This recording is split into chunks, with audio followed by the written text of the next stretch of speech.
Pemilik lombong itu membeli tanah milik orang Melayu dengan harga yang mahal.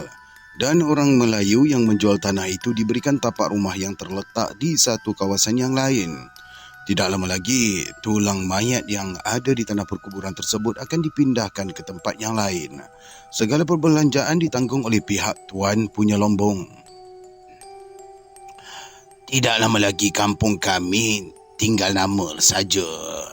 Semua rumah yang ada ni paling lama boleh bertahan 5 hingga 6 bulan saja lagi. Lepas tu terpaksalah berpindah. Di bawah tempat kita berdiri ni penuh dengan biji, kata Ramli. Macam mana kalau mereka tak mahu pindah? Mana boleh. Semuanya sudah dijual. Duit pun dah diambil daripada toki lombong, jawab Ramli. Rugilah mereka jual tanah, kata saya. Awak tak boleh cakap macam ni. Kalau mereka tak jual tanah, mereka juga tak boleh kaya.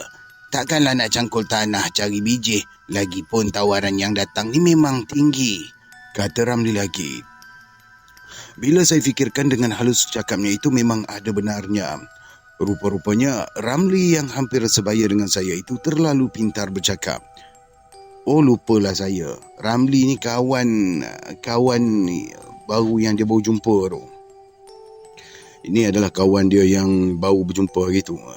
Yalah, dah lama tak upload kisah peserta majlis, saya lupa pula. Baik, kita teruskan.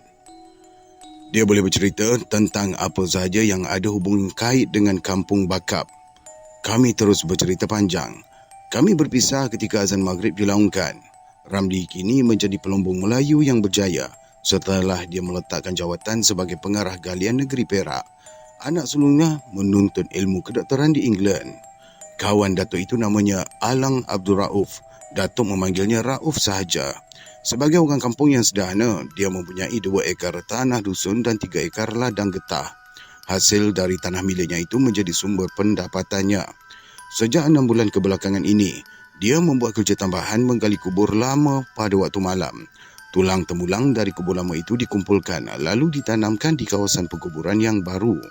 Semua pembiayaan kerja itu diuruskan oleh pihak tuan punya lombong yang mahu mencari biji di kawasan tersebut. Alang Rauf dibantu oleh 4 orang yang lain. Mereka ini menjalankan kerja selepas waktu isyak hinggalah ke subuh. Sepanjang tugas itu dilaksanakan, mereka tidak menghadapi sebarang kejadian aneh. Semua kerja berjalan dengan lancar. Bagaimana kalau kamu dengan cucu kamu ikut kami pada malam ni? Alang Abdul Rauf membuat tawaran pada Datuk setelah selesai solat isyak. Bulu tengkuk saya jadi meremang mendengarkan pelawaan itu. Itu kerja gila. Pergi kubur waktu malam dan menggalinya pula. Rungut saya dalam hati. Minta maaflah. Malam ni saya ada berjanji dengan orang yang berniaga di Pasar Batu Gajah, ujar Datuk tenang. Nak ke mana pula? Orang tu bagi tahu saya, di kampung tempat dia menyewa rumah tu dikawal oleh satu lembaga putih. Siapa-siapa yang datang ke kampungnya dengan niat nak mencuri atau mengambil sesuatu, lembaga putih tu akan mengganggu dia. Aku tahu cerita tu. Kalau tak silap di kampung Dobi, di Pekan Lama kan? Agaknya lah. Datuk menelan air liur. Alang Abdul Rauf menggaru pipi kiri. Kemudian menjedut rokok daun dengan penuh bernafsu. Suara cengkerik jelas kedengaran menendang ke gendang telinga. Alang Abdul Rauf pun terus bercerita pada Datuk. Kira-kira 3 bulan yang lalu, waktu musim buah durian gugur, 3 orang pemuda India yang nakal telah pun datang ke kampung tersebut untuk mencuri buah durian pada waktu malam. Sedang mereka ni mengutip buah durian, tiba-tiba mereka terpandangkan lembaga putih yang memakai kain telekung. Pada sangkaan pemuda India itu, orang-orang kampung cuba untuk menakutkan mereka. Mereka ni terus membalingkan kulit durian dan dahan kayu ke arah lembaga tersebut. Lembaga itu tidak bersuara, malah terus duduk di tunggul buruk. Kerana memikirkan yang bertelekung itu adalah perempuan, ketiga-tiga pemuda India ini terus rapat ke arah lembaga tersebut. Bila sahaja lembaga itu merenung ke arah mereka, ketiga-tiga pemuda India itu terus menjerit dan lari lintang pukang. 2 hari kemudiannya seorang daripada pemuda India itu mati gantung diri. Manakala yang dua orang terus gila dan dihantar ke hospital bahagia Tanjung Rambutan. Apa yang mereka lihat? Tanya Datuk. Entahlah, aku pun tak tahu. Pelik juga ceritanya ni. Kalau kamu nak tahu, kamu pergi sendiri. Aku dah nak mulakan kerja ni. Kawan-kawan aku dah menunggu. Alang Abdul Rauf segera bangun dan menuju ke pintu. Tak apalah Rauf. Aku juga nak pergi ke tempat yang aku janjikan dengan peniaga tu. Datuk terus bangun. Kamu balik atau tidak malam ni? Belum tahu lagi. Tak apalah. Kalau kamu balik dan aku tak ada kat rumah, kamu ketuk je pintu. Nanti orang rumah aku akan bukakan pintu. Alang Abdul Rauf terus melangkah menuju ke tempat kerjanya. Saya dan Datuk juga mengatur langkah. Sampai sahaja di hadapan Masjid Batu Gajah, kenalan Datuk sudah pun menunggu. Di situ kami menuju ke rumahnya. Isterinya menghidangkan kopi dan biskut kering. Awak ni berminat sangat nampaknya. Apa, awak ni seorang pawang dan cuba nak menghalaunya ke? Tanya peniaga tersebut pada Datuk. Ketika itu jam sudah pun hampir pukul 12 malam. Bukan apa-apa. Saya ni cuma nak tengok. Apakah cerita tu betul atau sengaja diada-adakan? Kalau awak tak mahu. Silap. Kalau awak tak mahu, biar kami pergi berdua saja. Tak apalah, tak apa. Saya hantarkan awak ke hujung kampung. Boleh juga, jawab Datuk. Tepat pada pukul 12 malam, kami meninggal ke rumah. Peniaga tersebut cuma menghantar kami hinggalah sampai ke pohon jejawi yang besar. Dia membekalkan lampu suhuluh pada Datuk. Saya dah mula resah. Angin malam yang bertiup lembut terus menjamah wajah saya. Saya setakat sini saja ya. Awak tahu nak menuju rumah saya kan? Lembut benar suara peniaga, membayangkan rasa cemas. Saya tahu, nak menuju ke rumah awak. Terima kasih.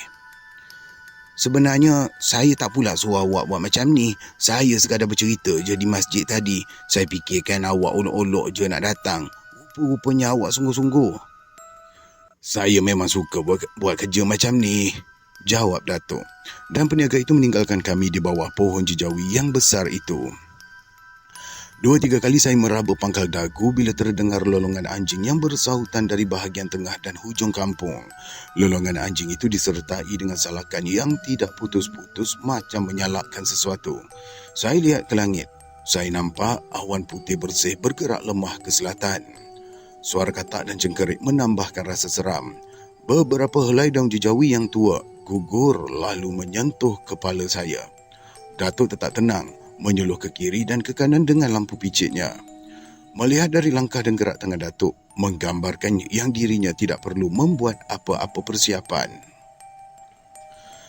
Datuk tidak membaca ayat-ayat suci. Dia kelihatan tenang dan ada kalanya dia tersenyum panjang. Datuk duduk bersila di pangkal jejawi.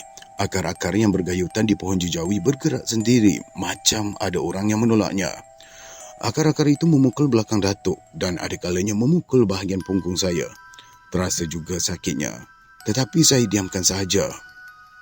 Suluh baik-baik, Datuk mengingatkan saya. Arahan Datuk saya patuhi. Saya terdengar kicauan burung murai.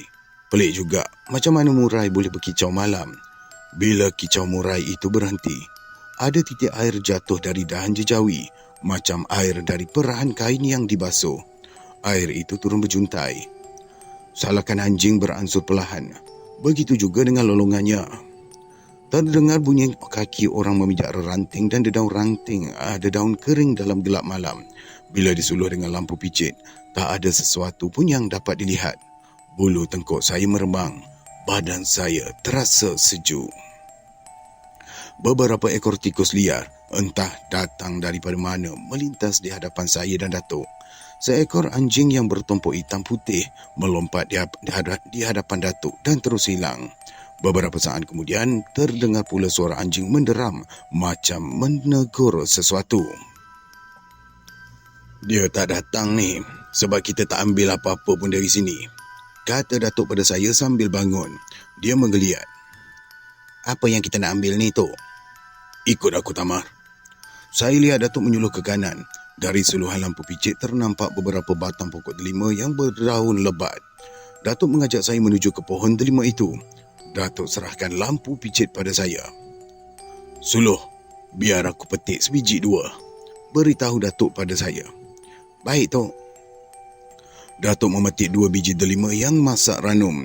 Dia masukkan ke dalam sakunya dan Datuk melangkah ke arah pohon kelapa yang berada di hadapannya. Tiba-tiba, dari balik pohon kelapa itu muncul lembaga manusia, memakai kain putih menutup seluruh tubuh hinggalah ke kaki. Hujung kain putihnya mengheret daun dan ranting yang melekat dan mengeluarkan bunyi macam bunyi pinggan yang ditarik atas meja tanpa alas. Dia berjalan di hadapan kami dalam jarak 15 kaki. Bila Datuk dan saya berhenti berjalan, dia juga turut berhenti. Bila Datuk mengalihkan perjalanan ke arah lain, dia hilang untuk beberapa minit dan akhirnya muncul di hadapan kami. Perbuatannya itu seolah-olah menyekat perjalanan saya dan Datuk. Lebih dari 1 jam kami berlegar-legar di situ. Kemana saja kami pergi, lembaga putih tetap akan berada di hadapan. Dia tidak menoleh ke arah saya dan Datuk, bagaikan dia mahu menyembunyikan wajahnya dari kami. Dia juga tidak mengganggu atau cuba menakutkan saya dan Datuk. Saya mengajak Datuk pulang. Malangnya, Datuk tidak mahu mendengar cakap saya. Dia tak berkasar pun. Susah untuk aku nak menduganya, beritahu Datuk pada saya dengan wajah yang sedikit kecewa. Dan Datuk cuba mendekatinya. Lembaga putih itu bagaikan tahu apa yang tersirat di hati Datuk. Dia tidak bergerak, tertegun dengan membelakangi kami. Datuk terus menepuk bahu lembaga putih itu. Dengan pantas, lembaga itu memusingkan badannya, menentang wajah saya dan Datuk. Badan saya menggeletar dan lembik. Saya jatuh tanpa berkata apa-apa. Datuk tidak berganjak. Dia tetap menentang wajah lembaga putih itu. Macam manalah badan saya tak lembik dan jatuh. Lembaga putih itu tidak berwajah. Bahagian muka yang tidak ditutup dengan kain putih itu sebenarnya kosong. Nampak berlubang dan hitam pekat, tetapi ada kilauan cahaya yang amat kecil yang menyebabkan mata menjadi silau bila ditentang. Kepala terasa pening. "Aku ni cuma nak tengok kamu saja. Apa yang aku ambil, aku pulangkan ke tempatnya," kata Datuk pada lembaga itu. Perlahan-lahan lembaga itu memusingkan badannya ke arah depan. Datuk membangunkan saya. Lembaga putih itu masih lagi berdiri di tempatnya. "Kita mengambil hak orang," beritahu Datuk pada saya. Tangan saya ditariknya menuju ke pohon delima. Datuk mengeluarkan buah delima dari koceknya dan diletakkan ke pangkal pokok delima. Bila kami toleh ke arah lembaga putih, lembaga itu sudah pun hilang. Salakan dan lolongan anjing kedengaran bertalu-talu dari arah selatan. Datuk menarik tangan saya menuju ke rumah peniaga. Saya terkejut. Peniaga itu menunggu kami di kaki tangga. Jam tua di tengah rumahnya berdenting 2 kali. "Jumpa ke?" tanyanya.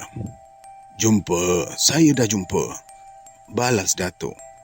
"Apa katanya?" "Dia mengawal kampung awak," jawab Datuk. Peniaga itu agak terkejut dengan jawapan yang diberikan oleh Datuk. Dia termenung. Dengan nada suara yang lembut dia berkata, "Ramai orang yang berkata seperti yang awak katakan tu." Datuk tersenyum panjang. Datuk terus duduk di sisinya. Saya pula masih berdiri. Peniaga itu mengajak Datuk tidur di rumahnya dengan alasan dia mahu Datuk bercerita bagaimana lembaga putih itu boleh berkeliaran di kampungnya. Dia juga ingin tahu betul ke lembaga itu menjelma untuk mengawal kampung tersebut. Datuk menolak permintaannya. Datuk juga berjanji padanya pada suatu hari nanti Datuk akan ceritakan padanya bagaimana lembaga putih itu boleh muncul. Peniaga itu puas hati dengan penjelasan Datuk dan merestui perjalanan kami ini ke rumah Alang Abdul Rauf. Alang Abdul Rauf sudah pun pulang kerja ketika kami tiba di rumahnya. Dia sudah menyediakan tilam dan bantal untuk kami. Macam selalu, sebelum tidur, Datuk akan melakukan solat sunat. Mungkin kerana terlalu letih, Alang Abdul Rauf tidak mahu bercerita panjang. "Esok kamu ceritakanlah pada aku apa yang kamu alami," kata Alang Abdul Rauf. Saya merasa senang hati. Saya dapat tidur cepat. Sudah tak tahan rasa menahan kelopak mata. "Tak apalah Rauf, esok saja." "Tidurlah ya." Alang Abdul Rauf meninggalkan kami. Pagi itu, kami bersarapan pagi di anjung rumah Alang Abdul Rauf. Goreng pisang yang disediakan oleh isterinya membuatkan saya makan dengan penuh selera sekali. Kamu jumpa? Alang Abdul Rauf memulakan ceritanya. Baik, untuk makluman kat sini dia start tulis Alung pula, Alung Abdul Rauf pula. Tapi kita akan maintain dengan nama Alang Abdul Rauf ya. Baik, kita teruskan. Jumpa dan bercakap dengannya. Apa katanya? Aku saja yang bercakap tapi dia diam juga. Kamu mempermainkan aku. Balas Alang Abdul Rauf sambil ketawa panjang. Saya cuma tersenyum lebar. Seronok juga melihat orang tua berjenaka.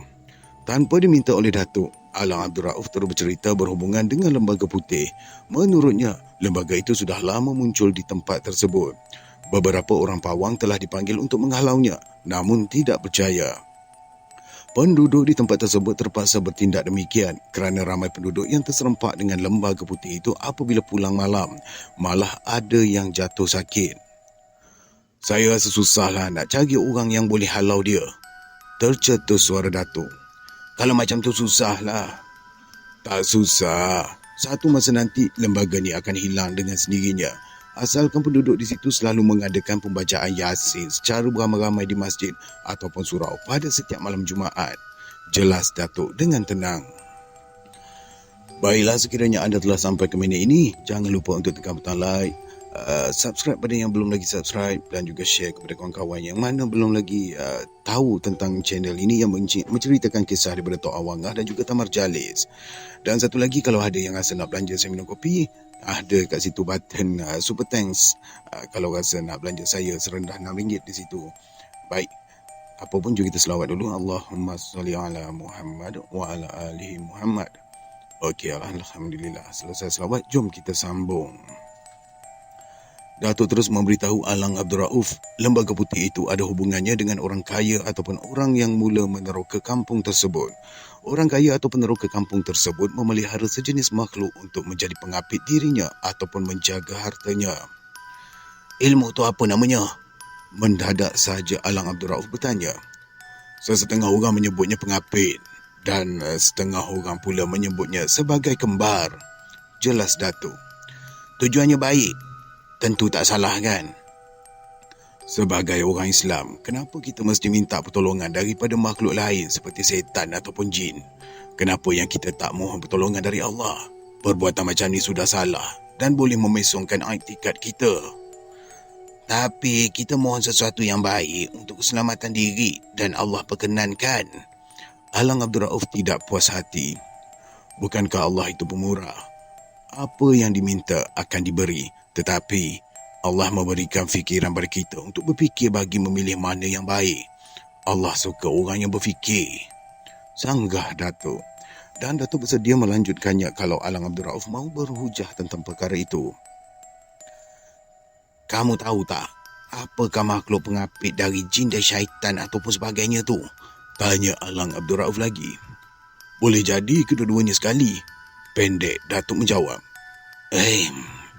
Keluh Alang Abdul Rauf.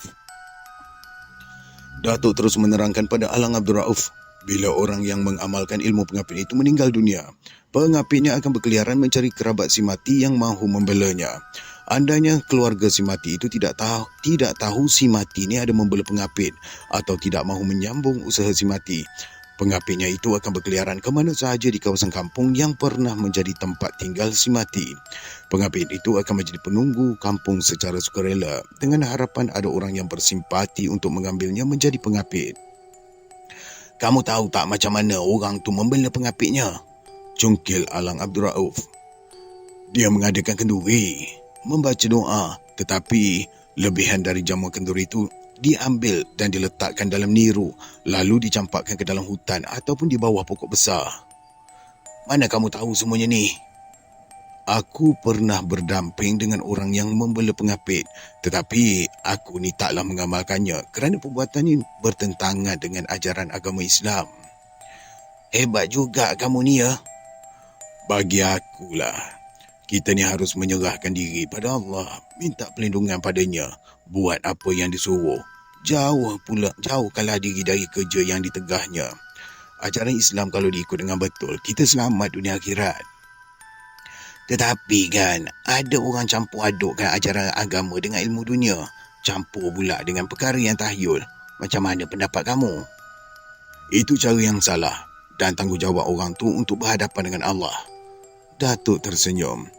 Biji mata Alang Abdul Rauf terbeliak bila Datuk memberitahunya jika Datuk memasukkan segenggam tanah ke arah muka lembaga putih yang kosong itu, pasti lembaga itu akan mengikutnya dan akan menjadi hamba Datuk sampai Datuk mati. Tapi bukan itu tujuan aku mencarinya. Aku sekadar nak tahu saja. Kalau aku tanya orang-orang kampung tersebut, aku mesti dapat tahu pengapit siapa lembaga putih tu. Tapi kena makan masa yang panjang. Tak usahlah buat kerja salah tu. Tahan Alang Abdul Rauf. Kalau kamu tak cakap pun aku tak akan buat punya. Bagus. Malam esok kamu ikut aku ke kubur, korek mayat. Pelawa Alang Abdul Rauf. Boleh juga.